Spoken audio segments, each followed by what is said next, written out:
to Chicago and the best. CC. Into the final hour of the Friday football feast and PA in charge. And 9 to noon in KFAN. Happy to chat with Courtney Cronin at Courtney R. Cronin via the X machine. And she's with ESPN and ESPN.com covering the Chicago Bears. And here she is. CC, any radio or TV hits coming up anytime soon for the mothership, or is this the time you venture in eclectic fashion to say, I don't know, Tuscany or something like that before the combine? And good morning. Good morning to both of you. There's not enough time for a European gallivanting trip right now. I think you need like a month if you're really going to do it right. And by the time the Super Bowl's over, you've got 2.5 weeks before the combine to get prepared for free agency and draft priorities and everything else. So that's usually, I'll wait till summer for that. But have Around the Horn today, going to be a big one with championship weekend coming up. Awesome games. I'm so excited to see what Jaden Daniels and the Commanders are going to try to do on the road, and very much looking forward to a day of football on Sunday. Yep, likewise. Courtney Cronin, beloved CC, Around the Horn today, Mothership, ESPN. Make sure you watch. Now, the A topic with that squad, Ben Johnson becoming the new head coach. And, you know, in following your tweets or press conferences and stuff like that, of course, Ben Johnson is a Chicago Cubs fan, right? I mean, of course, the Bears were a sleeping giant. Of course, he allegedly said, told you I'd see you sooner than later, and it was deleted. Is he trying too hard to win love? Good question. He didn't mention deep dish pizza. That's when I was on the line and would have had to be like, this guy's a fraud. Like, don't believe anything he's saying, because everybody knows if you're a real Chicagoan, it's tavern style. But yes, I mean, look at the Matt LaFleur barb. I think he's got a slight smugness to him, but he's won.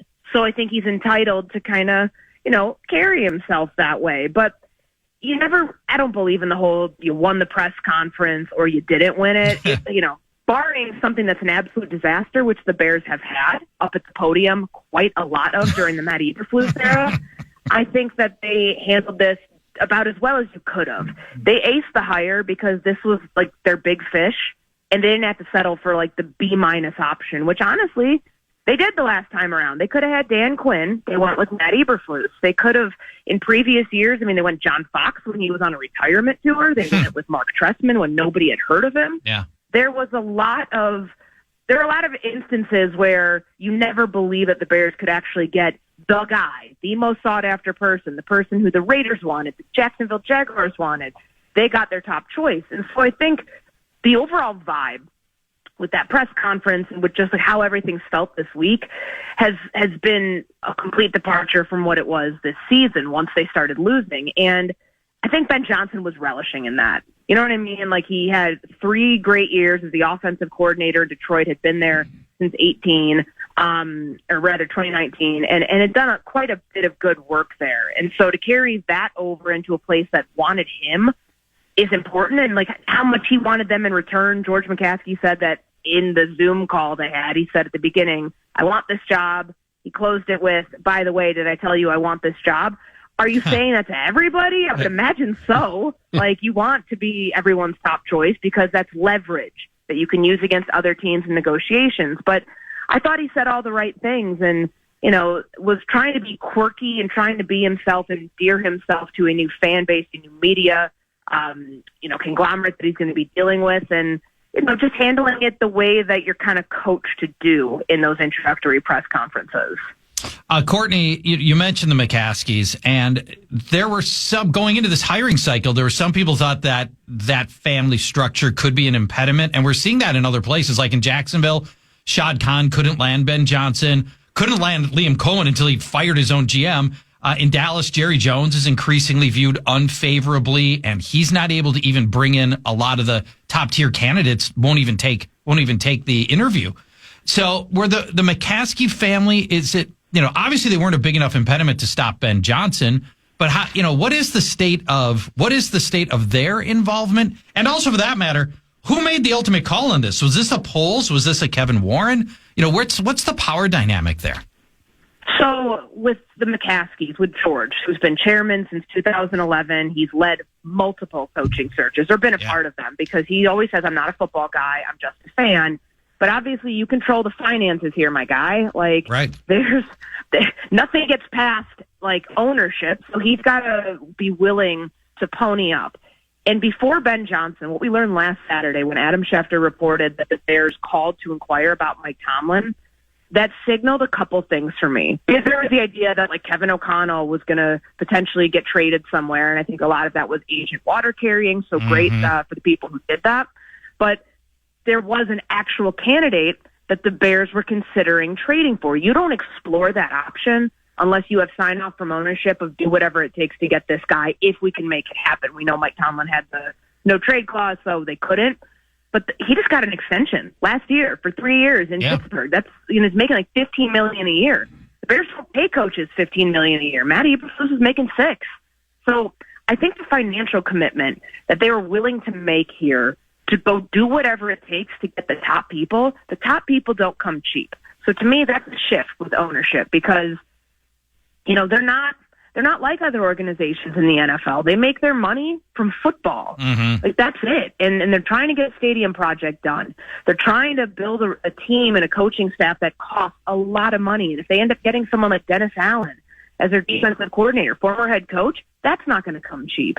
So the involvement has been about the same. And ultimately, Ryan Poles makes this decision. But I think there was a heavy Kevin Warren influence of just the assurance to the general manager and to be able to make this decision. We want this guy. We're going to do whatever it takes to get the top guy, no matter the cost, because you pay for what you get, and what they paid for is the top candidate out there who is not already a head coach, or Mike Vrabel, any of the other guys who've already done it, and that's a departure from what it was before in Chicago. Courtney Cronin, ESPN.com, chatting Bears football, but specifically Ben Johnson being the new head coach. How long do you think it's going to take him to assemble a staff? Probably by the time the combine rolls around, we'll know officially. Like everybody that's going to be either retained from the current staff. It sounds like Richard Hightower, the special teams coordinator, is in the running to stay. So that's interesting, just because they are not retaining Thomas Brown. They're not retaining Eric Washington, the defensive coordinator. That's completely understandable when a new staff comes in, but it sounds like he'll keep a couple pieces from this current staff just because there is so much that comes with being a first-time head coach and assembling a staff. Yes, you have your short list, but like not all those options work out for a multitude of reasons. I would imagine within the next week or so, around the quiet time before the Super Bowl starts, we'll get official word on offensive, defensive coordinator, because they've got to go through the Rooney Rule process, which takes time. But it sounds like, at least just from the Hank Fraley element of him potentially coming here as the OC, Dennis Allen, doesn't sound like Darren Rizzi's going to come here. Sounds like he's going to Denver. And so maybe you at least get your three coordinators in place.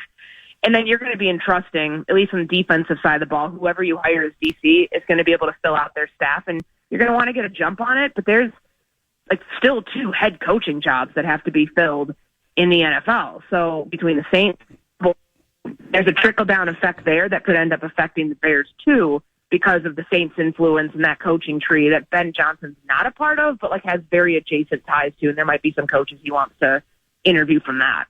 What is the new head coach getting in quarterback Caleb Williams? An incomplete product, an unfinished product who needs some good coaching, needs someone to stay on him and teach him how to do this like a pro, and honestly kind of fix some of his fatal flaws.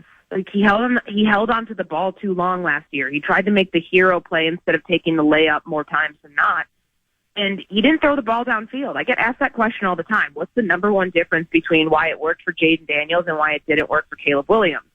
You can go all over the board here with coaches being fired, horrible offensive line, all of that. Jaden Daniels takes chances. He takes shots down the field that Caleb Williams was just averse to for a number of reasons. And I think that's got to be coached into him from Ben Johnson. And efficient football at that too, to where, third and fourth down, you want to be aggressive, but you got to get there a certain way that doesn't set you back behind the chains, whether that's penalties, whether that's pre-snap stuff. you've got to be in charge, and you've got to be an efficient first and second down offense, and that starts with the quarterback. So I think there's a lot that those two can get on the same page about starting now. And yes, there's rules about how much they can talk to each other in the off season, but I do think that they're starting off on the right foot, because Caleb was at the press conference the other day. That doesn't always happen when a head coach is hired, that your quarterback, that members of the team show up. So it's a sign of good faith that he's excited about the hire. I mean, he was so excited about it that he got catfished into believing before Ben Johnson ever interviewed that it was going to be his head coach. So I think the signs are there that you're getting a quarterback who believes in the coaches that are going to be responsible for his development. All right, time for two more for beloved CC. Chart, you first. Well, so with Ben Johnson, what we know based on what he did with the Lions is that he can take good players and make them great players. I think, under his time there, we saw Amon-Ra St. Brown go from good to great. We saw Jared Goff go from good to great. What we don't know is, can he take the kinds of players that the Bears have, which are not yet, I think, good players? Can he make inconsistent players into good ones and then later good ones into great ones? Do you think that's fair? Good assessment of it, because with one of his first things he said, and I thought it was smart to get ahead of it. He said it's not going to look like Detroit. Obviously, everybody knows you're not taking your playbook and just giving it to the players here and saying, run this, because you can't. The offensive line in Detroit was built beginning in 2016 with high draft picks. You have to do that, in my opinion, to be successful. Now, not every regime's willing to go that route, because there's time that sometimes you're just not afforded if you are spending your first-round pick every year on an offensive lineman when you have other needs. But that's what they need to start investing in. And I think Ben Johnson knows that, and he knows that if he wants to be able to do some of the creative things that they did, whether it was a stumble bum play. I mean, some of the ones that he went into his bag of tricks on against the Commanders last week certainly didn't work, but we've seen it. We've seen the getting Penei Sewell out in space and having him catch passes. We've seen all that stuff. Well, you've got to have good players in order to do the complicated. So there's players on this roster right now, whether it's DJ Moore, Rome Odunze, Cole Kmet. I mean, those are the other three that were at the press conference. I think that's some messaging, if you want to read between the lines there, about who's going to be the focal point of this offense. You have a lot of other holes to fill outside of that. You need more speed at receiver. You need a better run game, because, God, it was bad last year. And they spent a lot of money on DeAndre Swift for it to look like that. I don't think so. But I think addressing the offensive line is where it all starts, guys. They can't be good. If they look like they did last year with pass protection, yes, a lot of it's on Caleb. Those 68 sacks weren't all the O-line, but you've really got to invest on the most important part, which is protecting your quarterback. Have fun on Around the Horn. Thank you for joining 9 to noon. And, of course, we will stay in touch, and I look forward to seeing you at the Combine. Thank you, Courtney. Thank you, guys. Take care. Courtney Cronin, ESPN, ESPN.com. Into the penultimate, and we will localize it with Alec Lewis of The Athletic and TheAthletic.com, chatting Vikings football. But first, The Fan wants to give you a chance to put $1,000 in your hand with the National Cash Contest. Go to KFAN.com, enter the keyword grand. You might win $1,000. The keyword is grand at KFAN.com.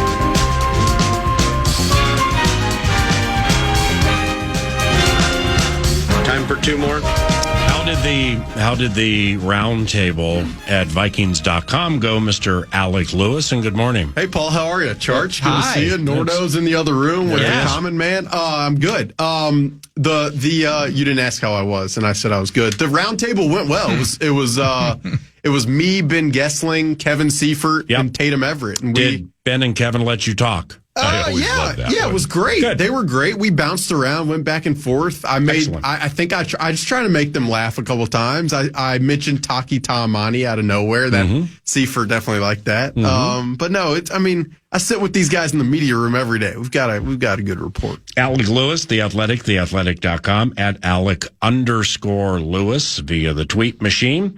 And so, like, for Kevin O'Connell, I've heard of him. The money piece of it is like something I don't think twice about. Whatever it is, $25 million a year, $2.5 million a year, I don't care. But the term. So, like, how long on top of the 25 do you think is O'Connell's deal? Yeah, I don't know this. They keep this stuff the coaching agents rarely submit this stuff unless they have leverage to do it. And then the team does not supply this because, it's not in their best interest. So I don't know the answer. Like anything I say would be pure speculation. I wouldn't be surprised if it's obviously you have next season that was already on the prior deal and at least 4 seasons beyond. At least 4. Maybe 4 beyond that. Yeah. Maybe 4 beyond that. He signed, his initial deal was 4. I don't know the answer, like I said, but I would imagine, I would say 4 beyond that makes sense to me. Mm-hmm. That we knew the signing was going to happen. I don't think there was any scenario where he wasn't going to be here, that the Wilfs were just going to, let him walk, or that whole stupid trade thing was never, I don't think there was ever anything to that myself. He has the most wins of any Viking head coach in his first 3 seasons. You've got 2 13-win seasons out of 3 on teams that, from a talent standpoint, were probably not 13-win teams. And so it felt like this was, to me, this part was a no-brainer. Yeah, the thing with the trade stuff that I just hope people understand is the initial report, Jay Glazer, he reported that other teams were interested in trading for Kevin O'Connell. Now, I just wish as part of that report, he would have also said, and I spoke to the Vikings, and they have no interest in doing that because they never did. And that was the situation. But for me with Kevin. But if he got it from O'Connell's agent, then that ruins what they are trying. I'm saying if, and I don't even know who Kevin O'Connell's agent Trace is. Armstrong of Athletes First. Trace Armstrong, the former Bear. He's an agent? I didn't know that. He's one of the biggest coaching agents in the business. That's great. And again, I don't care about the man's money. I don't care about the man's term. I just know the man does a really good job with more so than 13, 14 wins, the hospital ball with Dobbs, the whole thing, is that the overall picture is Minnesota has a good one.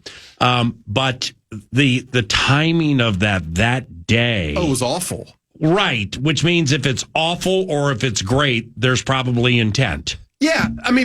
This is where just me as a journalist, like, are you putting out reports on behalf of someone, or are you putting out the truth? Like, what are we doing? And I get the way this media environment works, but you're right. Like, to say that teams are interested in trading for Kevin O'Connell that day, and to also say, and the Vikings have no interest, then that just dumps water on the speculation. So I guess you wouldn't do that if your job is to create clicks. Yeah. So, but pay off favors, which happens in that game big time. No question. But I just know for me and the credibility I've always wanted to have, and the people I respect the most, it is you provide the truth. Yep. You don't provide on behalf of someone. Now, to the point Charch made, like, yes, I think he's taken teams that don't have the talent level to certain barriers and levels at which that's a reflection of coaching. But for me, more than that, to me, it is like, the Raiders hired Pete Carroll today, and some of or they're going to hire him. And a lot of the narratives is like, well, he knows how to build a program. And that's what Kevin's done here. He's built a way of doing things, a culture inside the building. It's a destination for free agents who look at potential opportunities. And then it's everything. It's what J.J. McCarthy, the scouting process to be able to draft him, like that is all Kevin orchestrated that process. So really everything touches this guy and the way he thinks. And that's why it was a foregone conclusion from the outset. Almost certainly Brian Flores is going to be here next year.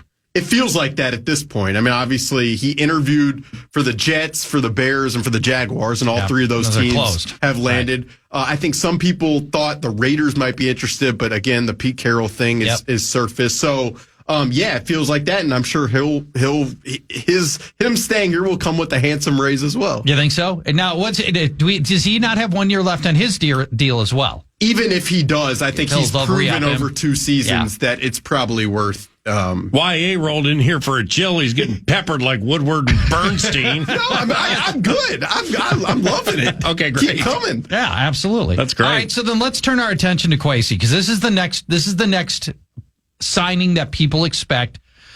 He is also in the last year of his deal. Now, we do not know on the outside what the relationship is between Kevin O'Connell and Kwesi. Teams almost never, if there is a fractured relationship, you almost never hear about it while that's happening. You hear about it after somebody leaves. But I think there's the expectation is that Kwesi will get an extension. It may not exactly mirror Kevin O'Connell's. It might not. But I don't know that they automatically get matched up on duration, or that it's even automatic that Kwesi gets the extension. I feel like based on what Kwesi has done in his time here, 3 years here, to me, I would let him play out the last year of his deal. And I want more data on Kwesi, and I want to see him work a draft, and I want to find out how Dallas Turner really turns out and J.J. McCarthy really turns out. What do you think? I think the probability is still that Kwesi gets signed. What do you think? Well, I mean, on the day that Kevin O'Connell's extension, that news surfaced, I mean, I talked to someone in the Vikings building who said talks were underway between Kwesi's camp, represented by WME and ownership. So I expect it to happen. The question I would ask you is, you say you want to play it out another year. What would you have to see to make you so confident to be able to do it? Like what would have to happen in one season that you feel like would be great enough to propel you to want to do that? You can't. I'm just curious. Yeah, you can't fail 4 straight drafts and come back as my general manager and have I got another 3 or 4 years of you. You can't do that. He mostly failed 2 drafts. We have incompletes from last year. And we only got 4 picks this year. Yeah. Right? And that's all he's doing. That's 100% on him. The Vikings have the 5th oldest roster in the NFL, and it needs to get younger. And the only way to do that is by hitting in the draft to a way that he hasn't yet. No question. And I feel like we just, more than anything else, for a general manager, you have to get the draft right. He hasn't gotten one right yet. The hard part for me, to understand. Well, the one thing I will say, and I wrote this earlier this week, but I just think it's a worthwhile thing to think about. Like Brad Holmes, before he was hired in Detroit, he had been a director of college scouting for like 8 years in Los Angeles. His primary job was to evaluate players, rank them on the board, draft, have relationships with college programs, with a scouting staff. Conversely, Kwesi in Cleveland, his primary job was to identify Cleveland's needs, specifically in free agency. And so you can see with the success in certain aspects of Brad Holmes in Detroit and of Kwesi here in free agency, like why prior experience plays a pivotal role in that. To your point, and there's no question, if they don't start drafting well, we can talk about interior offensive linemen that they signed in free agency. We could talk about J.J. McCarthy, Sam Darnold. All those conversations are pretty much moot if you don't start to draft high-end talent. And the hard part that has been for me to square is, like, I know Kwesi knows that the most premium resources you have are first and second round picks. And yet they just have not, hit on those picks. And they also don't have, this year they only have 1 first round pick. Like, you look at Philadelphia, they have just compiled first and second round picks, and they've just hit on the trenches over and over. And if that doesn't start to happen, then sustaining this thing for a long period of time is going to be difficult. When you're the general manager, you'll get credit for, hey, nice laundry list of free agents and well done to, make it so the team actually has tens of millions of dollars in free agency money under the cap and so on. You'll get credit for that. You'll also get bashed when the 2022 draft comes up as bad as it did. Next one, you got Addison, you got Pace, undrafted. So and Pace, a lot of Pace was Brian Flores, the relationship he had with Roosevelt Barnes, the agent. Yeah. That played a big role in that. Right. And I'm glad you said that. I don't know. I assume you're right because you're good at what you do. But I'm coming at it from a fan standpoint. They couldn't care less if it was Rosie Greer or Harrison Barnes. Kwesi's the GM. He's on the team. Yep. He's good. Yeah. He gets credit. Kwesi's the GM. Caleb's gone. Scene's gone. 2022, bad. He gets bashed. That's just how it works with the public. But what you said there about Cleveland and Andrew Berry and his role there, and I guess I didn't know that, is are we sure that it comes back to the GMs, what I'm saying, are we sure that the drafts are all Kwesi? No. I mean, it's and of course it's not, because he's preached collaboration so loudly, and there are constituents who have a say in this. But that's where the line of delineation is for me and maybe for you. Our type is, we know there's collaboration. We know the names involved.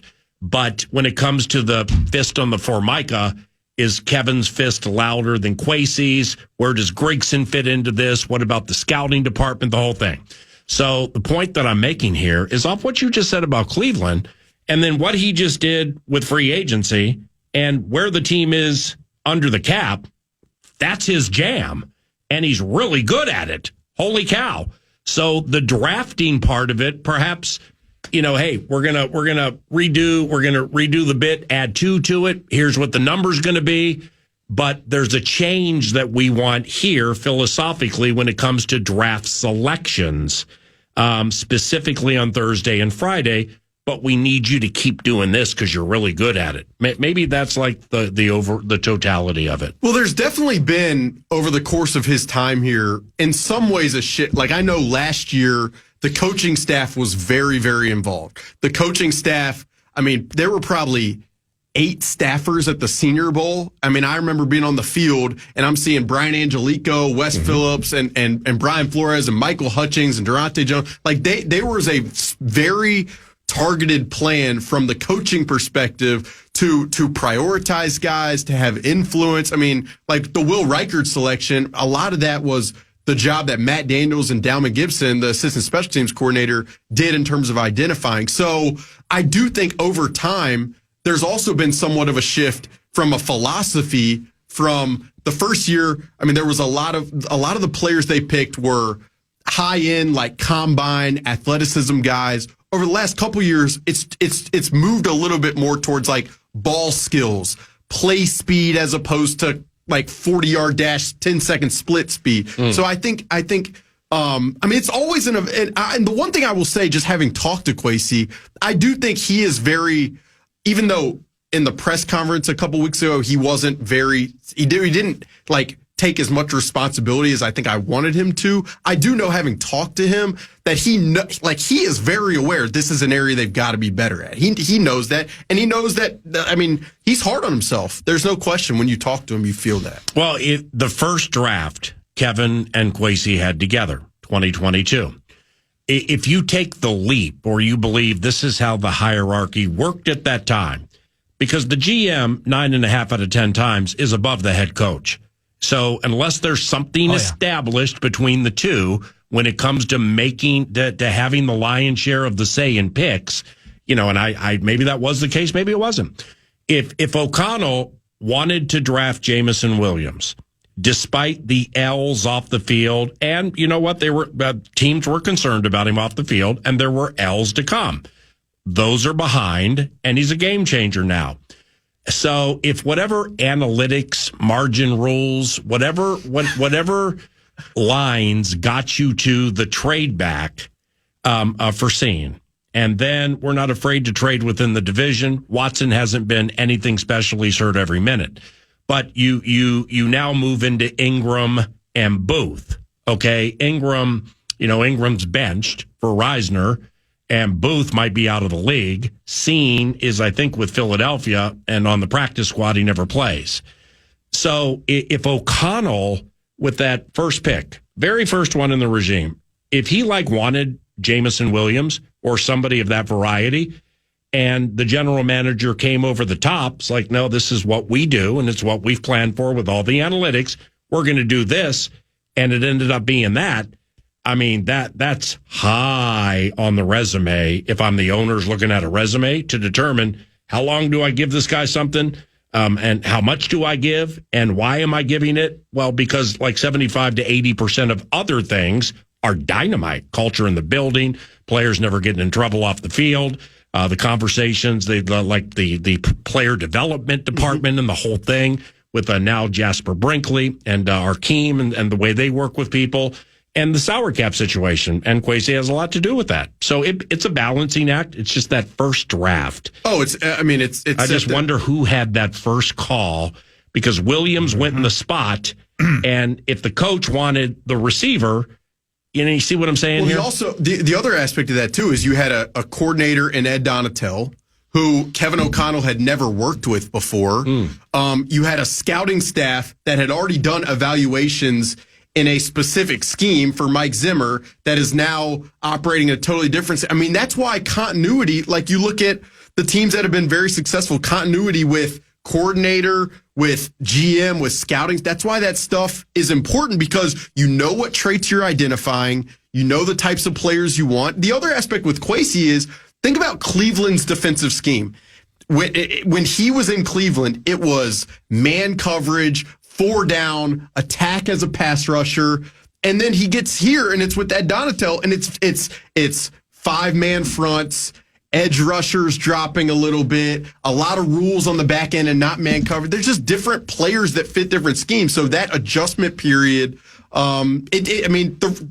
I can talk about the layers of it all I want, but the reality is what Charch said. If it doesn't improve in the draft, the salary cap's great. It gives you opportunities to be able to make up for missing picks and supplying the roster with players. But if you don't draft, it's just, the Chiefs, even with Patrick Mahomes, think about what they've done defensively. George Karlaftis, Nick Bolton, Trent McDuffie. It's Pacheco. It's relentless. And what we just saw with the Rams is the NFCA topic. 100%. Yeah. And they've done it through the trenches. And that's as I think about this offseason, it just has to be building through the trenches. It just, the Rams, Braden Fisk, Byron Young, Kobe Turner, Steve Avila. They've done it time and time again. I told Nordo this yesterday. Think about the one commonality of all 4 teams remaining. The Bills have Ed Oliver. The Eagles have Jalen Carter. The Chiefs have Chris Jones. And the Commanders have Daron Payne and Jonathan Allen. If you don't have that type of guy pushing the pocket from the interior, it's going to be very difficult. And the Vikings have not had that, at least since I've been here, for sure. Right. Yeah, D tackles, they got 3 just massive need areas heading into this draft, and we'll talk about it a lot over the next coming months. But it's D tackle, and it's interior line, and it's cornerback.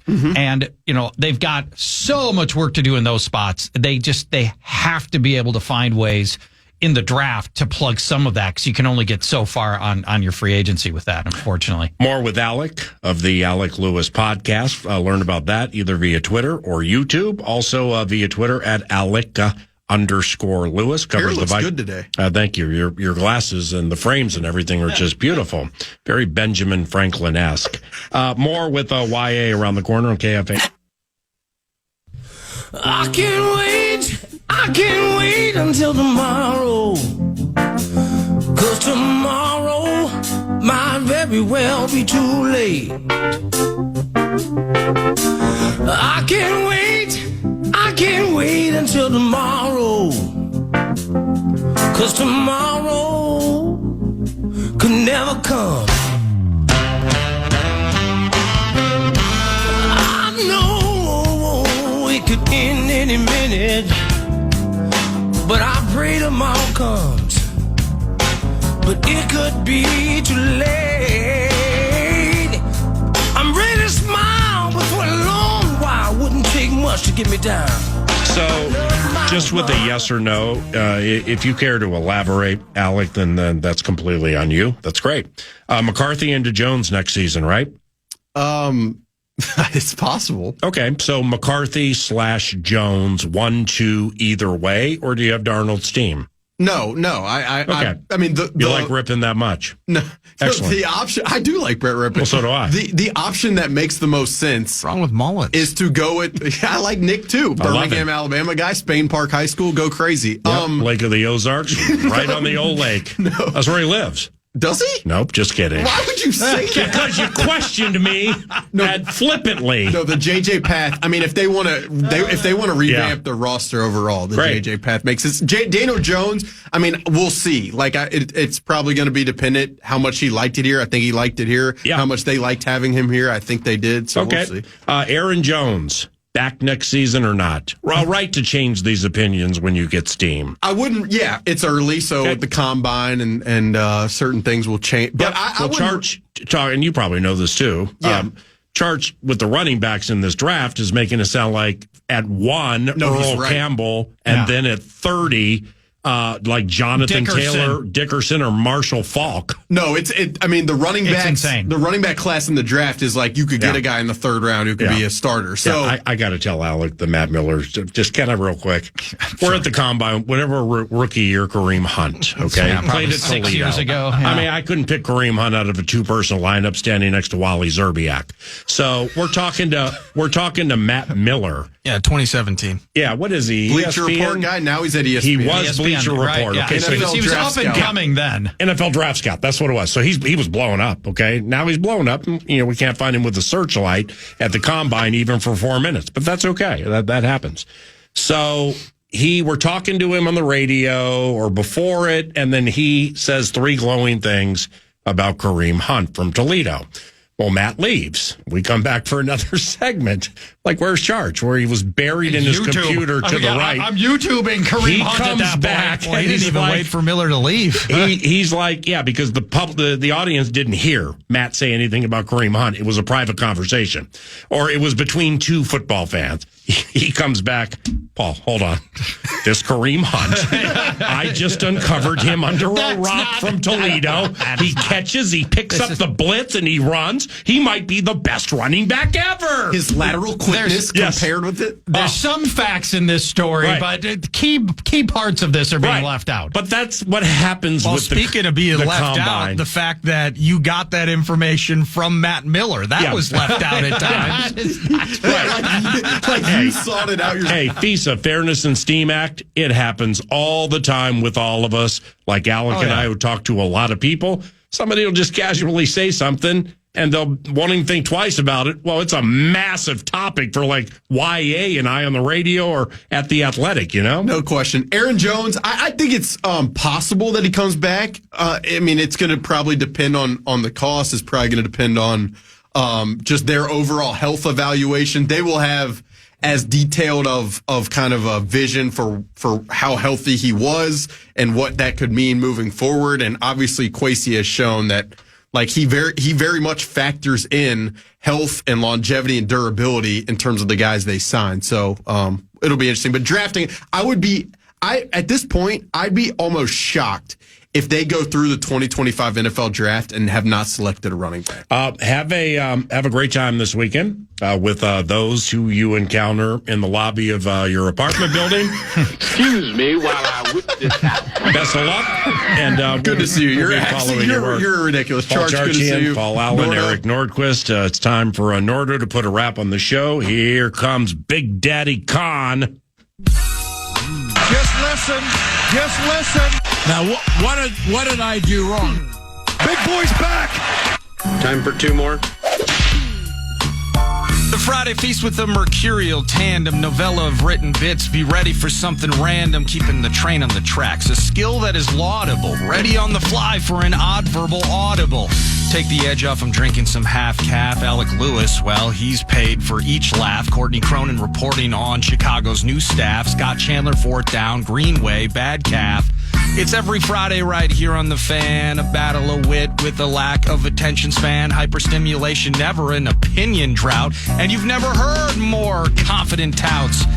And you won't again after today, unless they hit, of course, and the sports book pays. Then the Peacock, he stands more proudly than them all. I've told you for 2 weeks about P-Rhine, Paul. Amen, brother. Podcast today's Paul Allen Show, or listen back to previous show and interviews by going to the iHeartRadio app or KFAN.com.